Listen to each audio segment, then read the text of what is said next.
వరద కాలువ 3 సార్లు మోటార్ లాంచ్ చేస్తే జగిత్యాల జిల్లా, కరీంనగర్ జిల్లా, బాల్కొండ దాకా వరద కాలువ కింద వందల చెరువుల నిండి లక్షల ఎకరాల్లో పంట పండుతున్నది.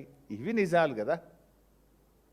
నీకు ఏ తెలియదు, బీ తెలియదు, లేదా తెలిసినా ఇప్పుడు నిద్రపోయేటోనే లేపచ్చు, కానీ నిద్రపోయినట్టు నటించేటోనే ఏం లేపుతాము? నువ్వు తెలియక మాట్లాడుతున్నావా, తెలిసి నటిస్తున్నావా? ఇవాళ రాష్ట్ర ప్రజలకైతే అర్థమైంది. కానీ నిన్న మాత్రం ఒకటి చెప్పినావు, ఎలీనో వచ్చిందని, లేదా ఇక రిపేర్ చేస్తాం, 2 రిపేర్లు ఆ 2 పిల్లర్లను అంటున్నావు.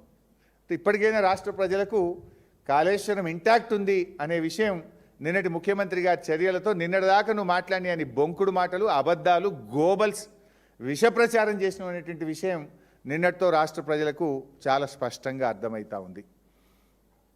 అదేవిధంగా 617 మీటర్ల ఎత్తు కొండపోచమ్మ సాగర్, అక్కడ నీ మేడిగడ్డ 78 మీటర్లు, నీ ఎల్లంపల్లి 148 మీటర్లు. ఇంత దూరం నీళ్ళు వచ్చినాయంటే కాళేశ్వరంలో అంతర్భాగంగానే వచ్చినాయి.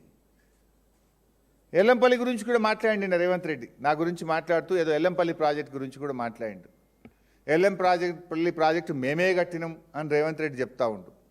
ఎల్లంపల్లి ప్రాజెక్ట్ శంకుస్థాపన చేసింది 2004వ సంవత్సరం. 2004వ సంవత్సరం ఎల్లంపల్లి శంకుస్థాపన చేసినప్పుడు నేను ఉమ్మడి ఆంధ్రప్రదేశ్లో ఆ రోజు మంత్రిని. ఇప్పుడు కూడా పోయి చూసుకో శిలాపలకం మీద రేవంత్ రెడ్డి. ఎల్లంపల్లి ప్రాజెక్టుకు శంకుస్థాపన చేసిన నాడు రాష్ట్ర మంత్రిగా నా పేరు కూడా శిలాపలకం మీద ఉన్నది. నేను ఆ మీటింగ్లో భాగం.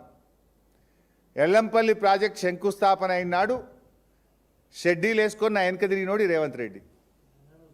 నెక్కర్లు వేసుకొని నా వెనక, నేను మంత్రిగా ఉంటే నా వెనక తిరిగినోడు రేవంత్ రెడ్డి. పంపించమంటే ఫోటోలు పంపుతా, వీడియోలు పంపుతా. పంపమంటావు రేవంత్ రెడ్డి? ఎల్లంపల్లి శంకుస్థాపన చేసినా నేను మంత్రిని, నా వెనుక నెక్కర్లు చెడ్డీలు వేసుకొని తిరిగినోడు రేవంత్ రెడ్డి. అయినా మీరు పూర్తి చేయలే మీ కాంగ్రెస్ పార్టీ. కేసీఆర్ దయతో నా అదృష్టానికి నేను తెలంగాణ రాష్ట్రంలో నీళ్ల మంత్రి అయిన తర్వాత కేసీఆర్ గారి ఆదేశాల మేరకు రాత్రింబవళ్ళు కష్టపడి 2052 కోట్ల రూపాయలు ఖర్చు పెట్టి బీఆర్ఎస్ ప్రభుత్వం ఎల్లంపల్లి ప్రాజెక్టును పూర్తి చేసింది. ఎల్లంపల్లి ప్రాజెక్టులో రీహాబిలిటేషన్ 13,296 ఇండ్లు మునిగిపోయినాయి. కాంగ్రెస్ ఆ రోజు ఇచ్చింది 1,448 మందికే ఇండ్లు ఇచ్చింది. బీఆర్ఎస్ వచ్చినాక మళ్ళీ 6 కాలనీలు నిర్మించి, ఇండ్లు కట్టించి, వాళ్ళకు డబ్బులు ఇచ్చి, ఆ గ్రామాలను షిఫ్ట్ చేసి, రాయపట్నం బ్రిడ్జిను పూర్తి చేసి, దాదాపు 2,100 కోట్ల రూపాయలు ఖర్చు పెట్టి ఎల్లంపల్లిని కేసీఆర్ గారి ఆదేశాల మేరకు నీళ్ల మంత్రిగా నేను పూర్తి చేసిన. నువ్వేందో చిల్లర మాటలు మాట్లాడు. ఏమైంది? ఇట్లా అవాస్పాలైతావు, నువ్వే జోకర్ అయిపోతావు నువ్వు ఇట్లా మాట్లాడితే. ఎస్ఆర్ఎస్పి గురించి కూడా మాట్లాడి. 1953వ సంవత్సరంలో ఆనాడు ఐ థింక్ నెహ్రూ గారు ప్రారంభించింది ఎస్ఆర్ఎస్పి ప్రాజెక్టును. 50 ఏళ్ళ తర్వాత, ఈవెన్ 1963 ఐ బిలీవ్, 50 ఏళ్ళ తర్వాత కూడా ఎస్ఆర్ఎస్పిలో ఎన్నడూ 12 లక్షల ఎకరాలకు నీళ్లు పారలే. 2014లో బీఆర్ఎస్ ప్రభుత్వం వచ్చినాడు ఎస్ఆర్ఎస్పిలో హార్డ్లీ 6 లక్షలు వారితే ఎక్కువ. కేసీఆర్ గారు వచ్చినాక ఎస్ఆర్ఎస్పి టు లోయర్ మానే డ్యామ్ కాలువల్ని బాగు చేసినాం, స్ట్రక్చర్స్ బాగు చేసినాం. ఎల్ఎండి నుంచి కిందికి పోయే కాకతీయ కాలువకు 2,000 కోట్ల రూపాయలు ఖర్చు పెట్టి కాలువను బలోపేతం చేసినాం, స్ట్రక్చర్స్ను బలోపేతం చేసినాం.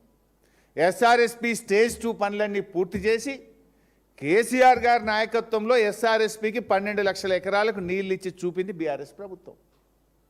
పోయి అడుగు, భూపాలపల్లెలను అడుగు, నర్సంపేట వాళ్ళని అడుగు, మహబాద్ వాళ్ళని అడుగు, డోర్నకల్ వాళ్ళని అడుగు.